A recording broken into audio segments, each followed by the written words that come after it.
अस्सलाम वालेकुम दोस्तों। अमेरिका में दो बड़े बैंक्स डूब चुके हैं। एक है सिलिकॉन वैली में सिलिकॉन वैली बैंक और दूसरा है न्यूयॉर्क का सिग्नेचर बैंक। ये अमेरिका की हिस्ट्री का दूसरा सबसे बड़ा बैंकिंग सिस्टम का कोलैप्स है।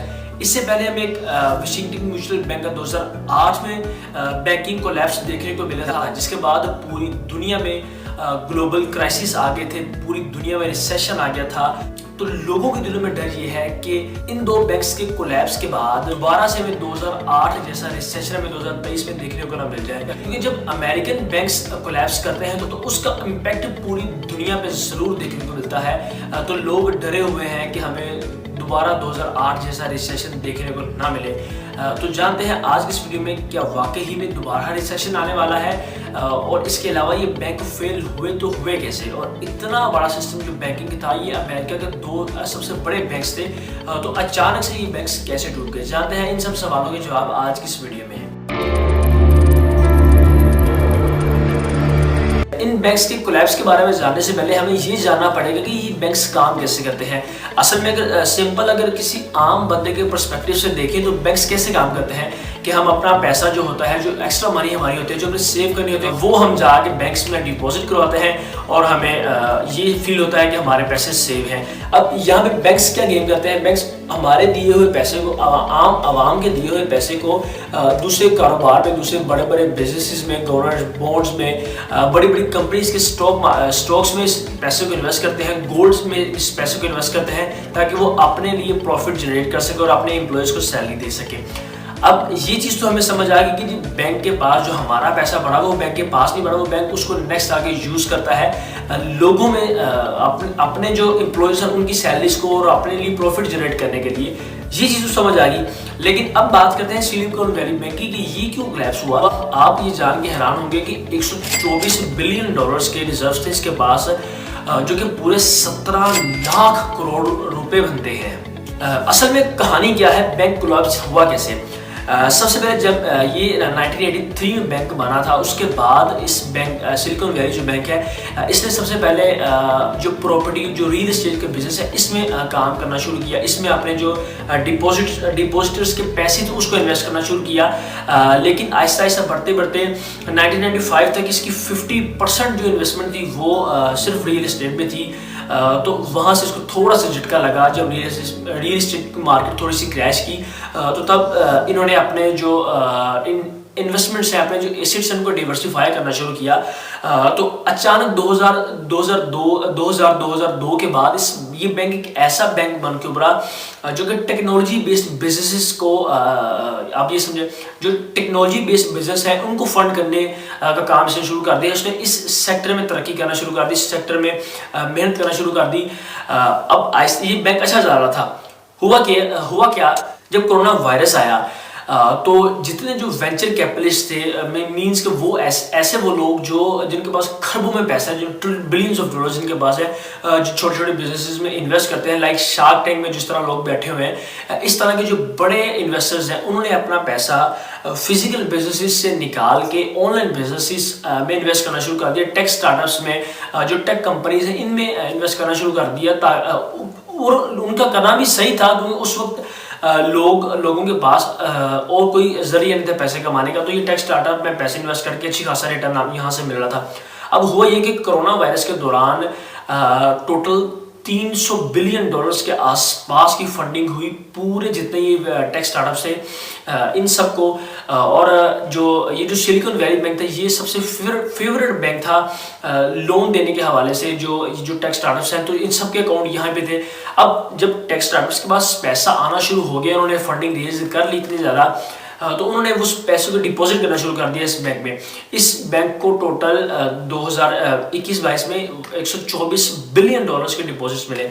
अब यहाँ पे इन्होंने क्या किया, इन्होंने कहा कि अब हमारे पास इतना पैसा आ तो गया, हम इसको किसी सिक्योर जगह पे, किसी सो कॉल्ड सिक्योर जगह पे हम इसको इन्वेस्ट करते हैं। अब जो भी उनकी स्ट्रैटेजी रही होगी इन्वेस्टमेंट के हवाले से, उन्होंने क्या किया, उन्होंने उसको गवर्नमेंट बॉन्ड्स में इन्वेस्ट कर दिया।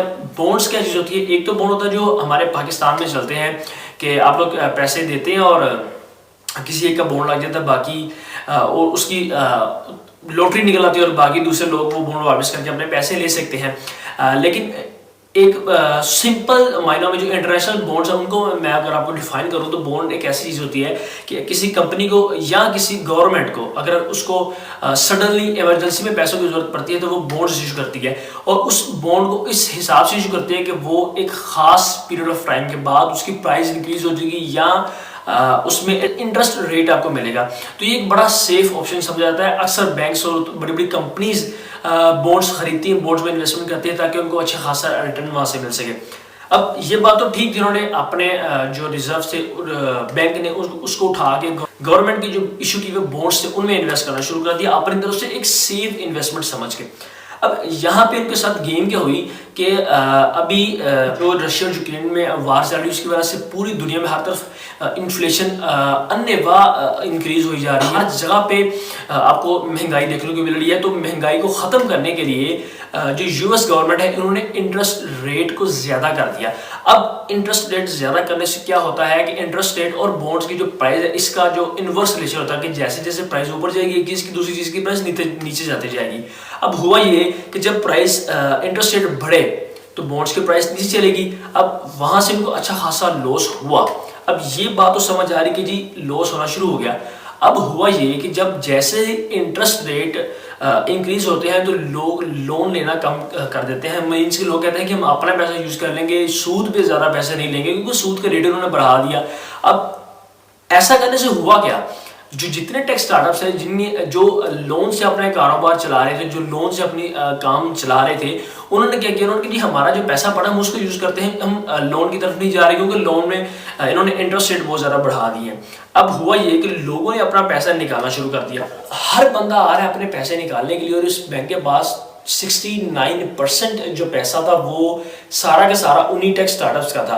अब हर टेक स्टार्टअप बड़ी बड़ी कंपनियां जो जिनके बिलियंस ऑफ डॉलर्स पड़े हैं वो निकालना चाह रहे हैं और बैंक के पास इतना पैसा नहीं है और ऊपर से बैंक को लॉस आगे से हो गया इतना बड़ा, तो बैंक एक दफा परेशान हो चुका था। अब हुआ ये कि बैंक ने अपने जो बॉन्ड्स उनको लॉस में सेल करना शुरू कर दिया और 1.8 बिलियन डॉलर्स के लॉस पे बैंक ने अपने बॉन्ड्स को बेचा। जैसे ही न्यूज़ पब्लिक में आई तो लोग इसके अलावा जो बिजनेसेस थे, जो टेक स्टार्टअप्स थे, इनके अलावा भी जितने लोग थे जिनके पैसे थे बैंक के पास, सारे भागे और उन्होंने अपने पैसे निकालना शुरू कर दिए। अब बैंक के पास अगर आप लोगों को पता हो कि बैंक में अगर हम अपने कोई पैसा सेव करते हैं तो वो उसे तिजोरी में संभाल के तो वो कहें कि इन्वेस्ट करते हैं।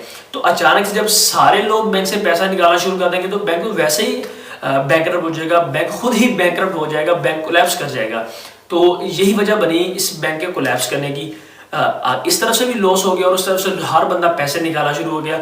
और इसके अलावा जैसे लॉस की जो स्टेटमेंट है ये मार्केट में आई तो बैंक के शेयर प्राइस भी गिरना शुरू की। तो हर तरफ से बैंक के खिलाफ बैड लक चल रही थी जिसकी वजह से बैंक बैंकरप्ट हुआ, कोलैप्स हुआ। अब लोगों के दिल में डर ये है कि क्या दोबारा हमें ऐसा 2008 जैसा रिसेशन 2023 में देखने को मिलेगा, क्या वैसी महंगाई दोबारा हमें देखने को मिलेगी, कि दोबारा बिजनेस ठप होंगे। क्योंकि ये अमेरिका का बहुत बड़ा बैंक था, ये 200-300 बिलियन डॉलर्स की गेम थी, छोटी मोटी गेम नहीं थी। तो क्या वाकई में ऐसा होगा? तो इसका जवाब है जी नहीं, ऐसा नहीं होगा। क्योंकि उसकी वजह यह है कि जब 2008 का रिसेशन आया था तो उस वक्त मार्केट क्रैश हुई थी रियल एस्टेट में और पूरी दुनिया में जो रियल एस्टेट की मार्केट थी वो क्रैश हुई थी। यानी कि खाली अमेरिका में हुआ ये कि जो अमेरिकन बैंक्स थे, जो बल्कि जितने बैंक्स थे, उन्होंने रियल एस्टेट में इन्वेस्ट करने के लिए या फिर जो लोग जिनके जो अफोर्ड नहीं कर सकते थे घर, उनको लोन दिए कि ले जो खुला पैसा बांटेंगे कि जी घर ले रहे इंस्टॉलमेंट से, उसमें पैसे देते जाएं। लोगों के पास पैसे खत्म हो गए, बिजनेस के पास उन्होंने लोग भागना शुरू कर दिया और बैंक सिस्टम कोलैप्स कर गया। उसका इम्पैक्ट पूरी दुनिया में देखने को मिलेगा। लेकिन ये जो खास बैंक कोलैप्स हुआ है ये सिर्फ वो बैंक था जो एक सेक्टर को देख रहा था और वो सेक्टर था सिर्फ टेक स्टार्टअप्स। यानी कि दूसरे सारे स्टार्टअप्स सिर्फ ओनली वो कंपनी से मोबाइल और कंप्यूटर से ऑपरेट हो रही हैं या वहां से चल रही हैं या वहां से मैनेज हो रही हैं। ठीक है, जिस तरह यूट्यूब, फेसबुक, टिकटॉक, इंस्टाग्राम, इस तरह की कंपनीज में इस बैंक ने इन्वेस्टमेंट की हुई थी और अपनी जो एसेट्स को बनाए हुए थे। इस तरह की कंपनीज में इस बैंक ने ज्यादा इन्वेस्टमेंट की हुई थी। तो ज्यादा रिसेशन हमें दूसरी चीजों में देखने को नहीं मिलेगा। फिलहाल हमें शेयर मार्केट में गिरावट नजर आई और वो नजर आएगी भी नेक्स्ट से ज्यादा भी, क्योंकि जितनी टेक स्टार्टअप्स थे उन सब के शेयर प्राइस जिस के जिस टेक स्टार्टअप के रिजल्ट्स पड़े थे इस बैंक के अंदर, उस टेक स्टार्टअप की जो शेयर प्राइस है वो नीचे आई, और इसके अलावा इस बैंक की खुद की शेयर प्राइस नीचे आई है। तो ये दिल से डर निकाल देंगे। दूसरी 2008 की तरह का रिसेशन आएगा नहीं इस तरह का, लेकिन एक दफा थोड़ा सा फर्क सबको पड़ेगा, ठीक है। अगर वीडियो अच्छी लगी तो चैनल को सब्सक्राइब कर लें, बेल आइकन को प्रेस करें और कमेंट्स में बताएं कि नेक्स्ट वीडियो किस टॉपिक पे चाहते हैं। तब तक के लिए मुझे दें इजाजत, अल्लाह हाफिज।